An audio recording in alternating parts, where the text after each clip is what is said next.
Hey, what's up, everybody? I'm Mark Menezes, local real estate agent, and this is another episode of Lunch at Made, where every single week I hang out with someone doing great things in Riverside. We have lunch, we talk, and they get to pick where we eat, and I eat the same thing. My guest today is Riverside City Council member of Ward 2, Clarissa Cervantes. Thanks for coming out and hanging out with us. Thank you so much for having me. I appreciate the invitation. So the first question, one of the most important questions on Lunch at Made, is what are we eating? So today, I will say I'm going to have Baba's Chicken, and this is from the Food Lab in downtown Riverside. I want to give a quick shout out though to a small business in Ward 2, which is Punjab Palace. I recently featured them as a small business highlight. We were planning to bring luncheon from them today, but they're so busy that unfortunately we weren't able to get our food order in time. So we ran to the Food Lab, which is an amazing other local hub where you can get food in downtown Riverside. And so we're going to have Baba's Chicken, and I got you the mini Baba with fried pickles. Awesome. And are they like straight in the back? What do you mean? Like the Food Lab? I'm sorry. Yeah. So when you yes, it is. I guess if you come in from the main entrance off Market Street, they are located in the backside over by Bricks and Birch, I believe, which is the pizza place. Yeah. And kind of nearby where there's a local brewery pub. Yeah, I know exactly. I've eaten there before. It's good. Yes. So that'd be great. So you grew up in Riverside, right? Yeah, I grew up in Riverside County. I'm actually from the east side, originally born and raised in Coachella Valley. Okay. I grew up in Coachella. I came out to Riverside now over 10 years ago after I graduated from Cal State Northridge. Okay. When did you graduate? In 2012 with my bachelor's. Nice. And what did you study? Political science. Political science, yes, of course. with the focus in government and community relations. Yeah. So going back to high school, like how far back did you know, was that when you got in college or in high school, or when did you know you wanted to go down the route you have? Truthfully, I mean, to the route being where I'm a council member now, this wasn't something I envisioned for I thought I was going to end up in. I think at a young age though, I was involved in like ASB student government. So for myself, that was activism, speaking out, being involved happened at a very, very early age. My father actually is a former mayor and council member for City of Coachella. Okay. So I grew up with my father being a public servant. And I think that has really for me, and my mom's a public school teacher. So they are both, have always been, I think, pillars in the community who have advocated for people in the community. And that's what they taught me is just to grow up and do something that you believe in and you're passionate about. And if you do something in the line of service that helps people, well, then that's just amazing, right? If that's something that you seek. So for me, that all fell in line. And when I went to college, I think political science for me felt like a good path to be able to explore how to make a difference in communities. I don't think that experience came until I actually worked for the city of Riverside, and I had a chance to work for former council member Andy Melendrez in 2013, and that's what really shifted my understanding of how local government can make a huge difference. Yeah. So when you went to school, talk about when you went to school and kind of the process of deciding what you were going to do, and from there, and then the next step. For undergrad or for high school? For undergrad, Yeah, I think, from undergrad, I had a chance when I was out in Los Angeles and going to school at Cal State Northridge to get involved in different campaigns. So some of those were school board, local races, but those really gave me a grounding and understanding of going door to door, talking to people and listening to what are the voices, learning how to essentially campaign on issues that are important to you. And I ended up coming into Riverside after I graduated, and I had an opportunity to do a voter registration project. And that voter registration drive led to 20,000 more people being registered in Riverside County. And that was a collective effort with about 20 to 30 people. But I'm really proud of that because it made a difference in our elections for years to come after. But that really also helped me to understand how in Riverside, we can make a huge difference through our elections. And who represents us at the local level, state level, federal level, is a game changer. And it really changes how we could make a difference in Riverside. So what brought you here initially to Riverside? What brought me here was my family. My older sister, she was here in Riverside, and she had let me know that there was an opportunity for this position. She was actually leading that drive. So I came out to work with her, and this is pretty much where we have, set our roots. Yeah. And she has her family with her wife and their triplets, and I have myself and my daughter. But it's beautiful because our parents are in the desert, so they're only an hour away. So they come up to see us often, but it's amazing to have my sister with me here, and this is, again, the place that we choose to call our home. Yeah, family's huge. How old's your daughter? She is 10. She just turned 10 last week. Yeah, that's a fun age because they're like not quite teenagers yet, but they're not, little kids. She's a full teenager, I promise. Yeah. Fun is a weird. She's It depends. I had 6, so Yes. some were fun at that age and some weren't. Yes, It no. depends on the kid. We're having a lot of fun though. She just had her, like I said, her 10th birthday, the big double digits, and it's exciting. Yeah. Mhm. So I'll back up a little bit. What was your first job that you ever had? Curious. My first job ever, I worked at Ralph's. At Ralph's? I did. Well, my first job ever, I worked in my aunt's shop. She actually had a wedding, her own independent small business, which is like it's like embroidery seams, like a seamstress. And so I helped in her shop at a very young age. I was 14, but at 16, I took my first leap into working, and I told my parents, I want to make my own money. I want to be independent. I want to spend it my way. And they were like, get a job. So I went to Ralph's, and my best friend was working there. So I ended up following suit, and I was a courtesy clerk. And in Coachella Valley, it is not fun to retrieve carts in the desert. It is so hot. But that was my first time even being part of the union. I had a chance to be part of the UFCW union, and also woke me up to just experiences that everyday people are facing, even just working at some of our grocery stores. Yeah. We saw a lot of our grocery store workers, were essential workers during the pandemic.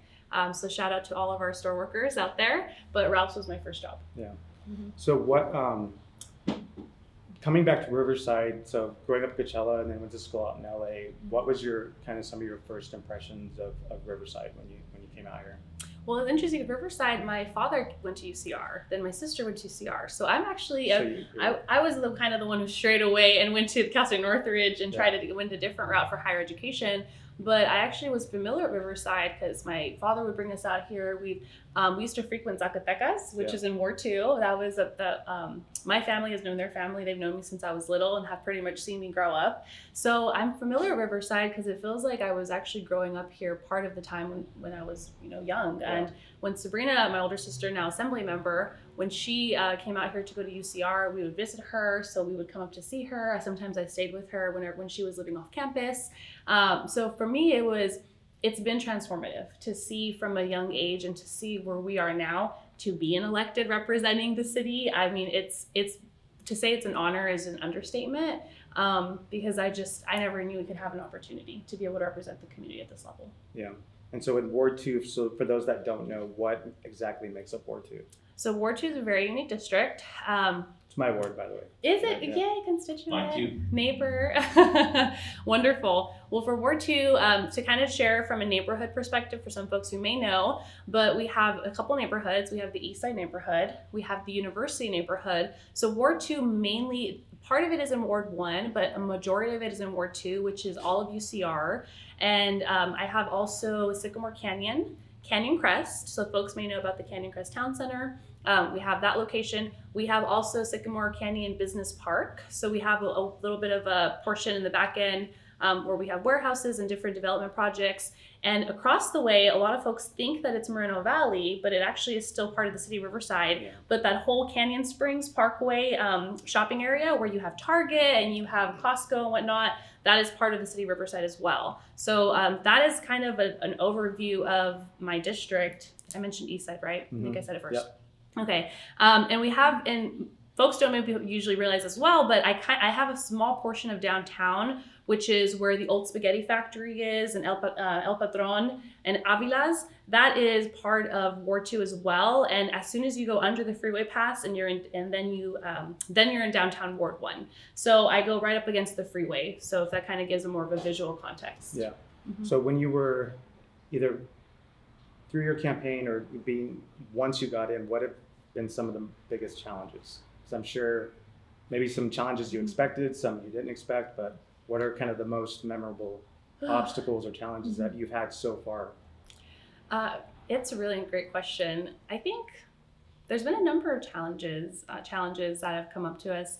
We have a lot of projects or a lot of items that we've just have gone through as a city council, one being the housing element. That was a huge undertaking by our planning department and our city in general, but for myself, I've had a development project,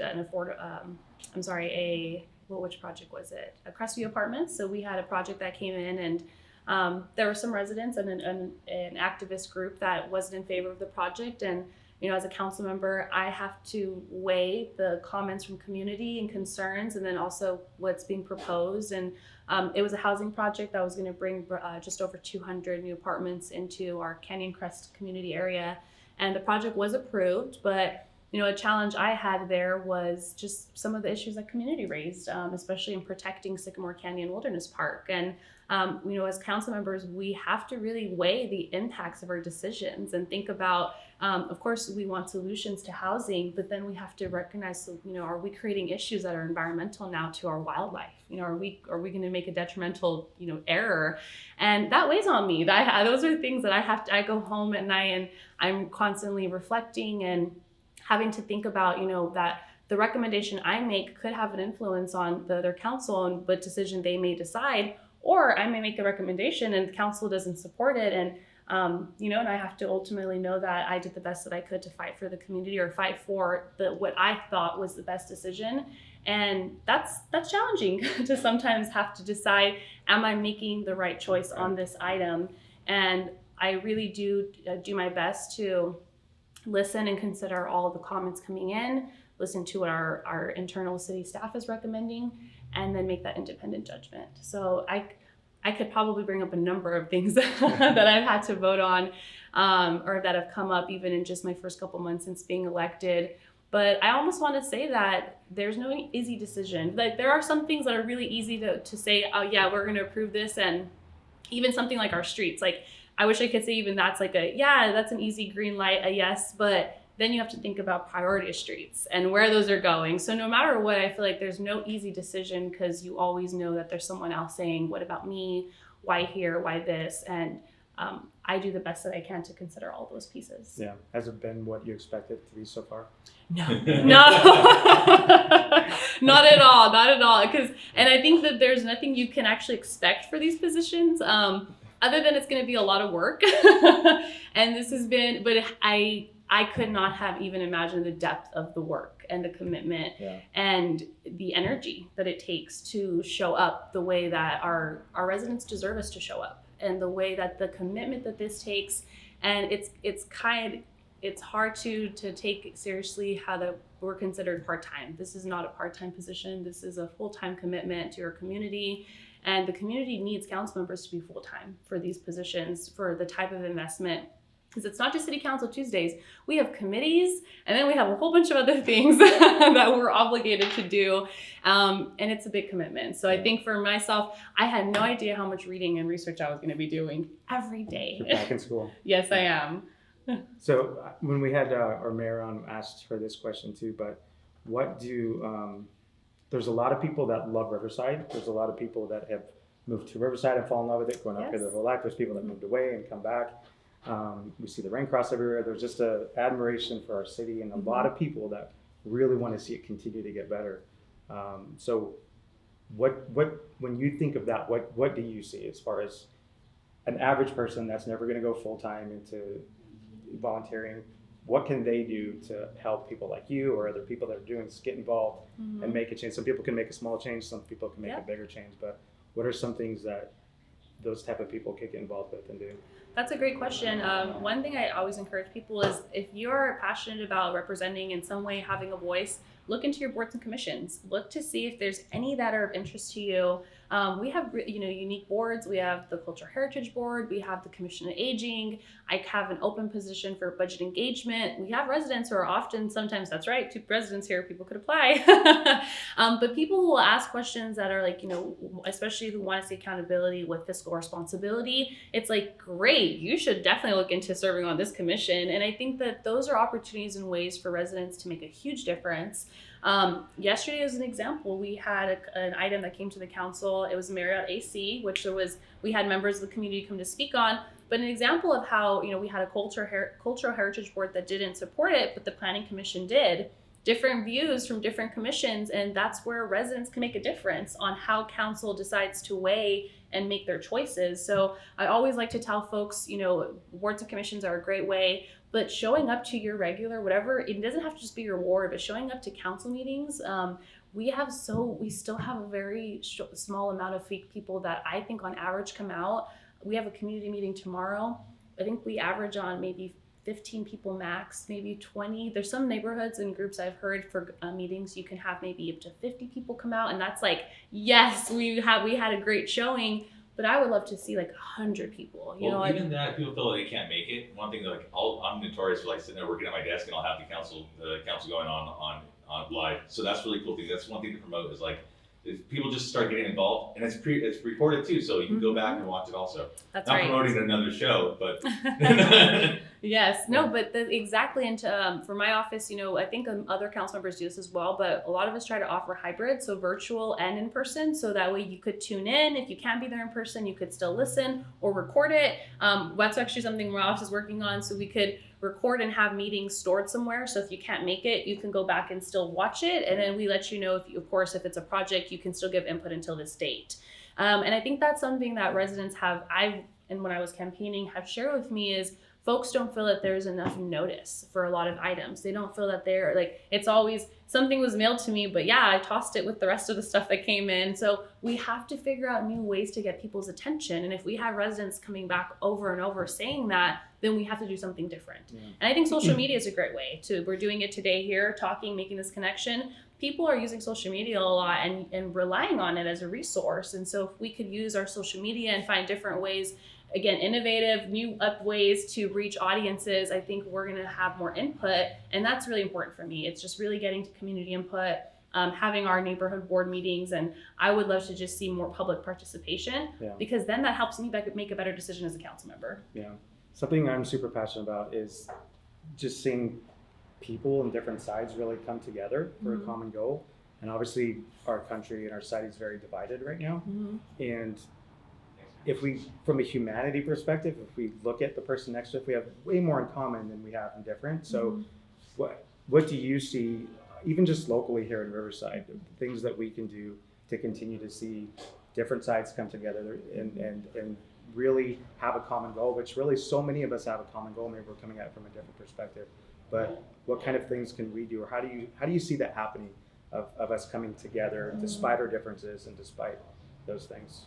I feel like art is a powerful way to bring people together. I've actually read a quote before that says art is a bridge that everyone is able to cross. And I think that art is able to really, we're literally surrounded by it right now here at this location.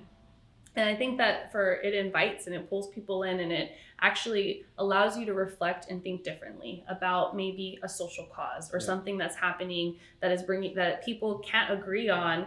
And you know, when you were describing it, I already imagined it's like there could be a mural or something that could address and show differences, but then it's something in the middle that shows how people can come together. And when you can create images like that, and you could put emotions into something that is visual for folks, it changes how people see not only their community but themselves and how they're able to be a part of it. And that we have research that shows that. We have evidence in Ward 2, we have murals that have gone up that have changed a lot of how people feel about their community. And so I think that for me, art is a powerful way that we can bring people together to make a difference. Some people say, you know, art could be divisive, but I think it could build more powerful, more importantly than anything. In other ways, I think also community building, making sure that when we do have things like neighborhood meetings, we set those community rules of being respectful of everyone's comments. And, you know, we're not always going to agree on stuff, but if we could at least all be respectful of each other. I think sensitivity, being open and compassionate with each other is something that we're learning every day. But we have to practice it. And I think as leaders, community look to us, and they do often want to see how we are leading the way in terms of inclusivity and diversity. And that's something that the city is very proud of, that we talk a lot about. And if anything I've heard from residents is we now need to make sure that we are acting it, and that we are taking and doing things like having different festivals, having different recognitions of different events and different cultures. That's how we make people feel included and heard. Yeah. And the art thing is so true, because like you said, where we are right now, Made Shop. I mean, how many makers do you guys have right now? Around 170. So in this shop, and mostly all local, right? So 170 local artists are able to bring their art here and sell it, put it in other people's hands, have other people experience it, make a little bit of money. It's amazing. I think this store is a perfect example of your answer, because these 170 people don't agree on everything. Yeah, Oh, absolutely. There's a ton of, there's probably a couple that have all of the exact same beliefs, and so it's so true. And I know you're actually an artist, right? I am. Yeah, because I first met you at the Love Riverside event. That's over right. At the I'm spacing the name of the farm right now. Overflow Farms. Overflow Farms, which is an amazing place. Yes. And you planned out the mural, and that was amazing. So have you done any other murals in the area? Or? Yes. So we have 2 other murals and more 2 in progress. One of them is at UCR Community Garden. Okay. We're also working on a storage container there, and there will be a volunteer paint day in the future. So just letting folks know. And Riverside Arts Academy, there's a mural project we're doing right now. We're transforming the 2nd floor of the Cesar Chavez Community Center. And we have 9 artists all throughout the Inland Empire that are coming in, and that several of them are from Riverside, but they are actually dedicating a piece to the Riverside Arts Academy. And so in the future, I can always share some images with you guys. Yeah, sure. But those are 2 that I'm working on. And I know you referenced, I was invited out to Overflow Farms to lead a community mural for Love Riverside Day. And we had over 25, 30 people, I think it was 20 people for COVID purposes, but we had 20 people register to sign up. And a lot of the youth were really excited about it. It was amazing. Yeah, and I'm going back to Overflow Farms today because Notre Dame High School wants to be part of a mural there as well. Okay. So we're going to be discussing a new mural to go into Overflow as well. Nice, that's amazing. So you ready to eat? I'm ready to eat. Right. So tell everybody again what it is and where it's from. So we got this from Baba's Chicken from the Food Lab in downtown Riverside, and we have our mini Baba.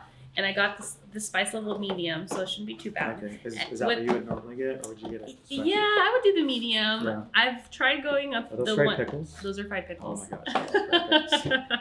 Yes, but this is great if if anyone's interested in getting lunch there and you don't want a big fried chicken burger. Yeah, the mini Baba's a good size. Last time I went to the Food Lab, it's all right. So like when you go in, if you go into the door to the right, you go past Monty's, and then to the left, yes. like the hallway to the restroom is right there. They're like 2 over. Like, yes. Right? Yeah.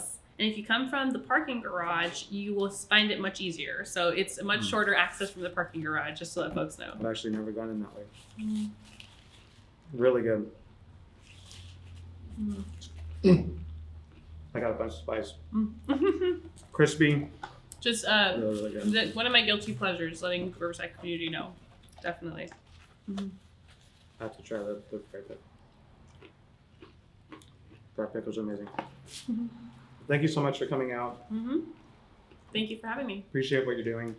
And make sure if you're watching this right now live, or if you're not watching this right now live, you can tune in every Wednesday at 12 o'clock on the Made Instagram page. Make sure you set notifications on that Made page so that you'll get a notification every time we go live. And if you're watching it live, you miss it. If you can't join us at 12, you can watch it on YouTube, you can watch it on Facebook, and the Instagram video will be posted on there as well and saved. So we'll see you next time at Lunch at Made. Thank you so much, everybody. Have a great day.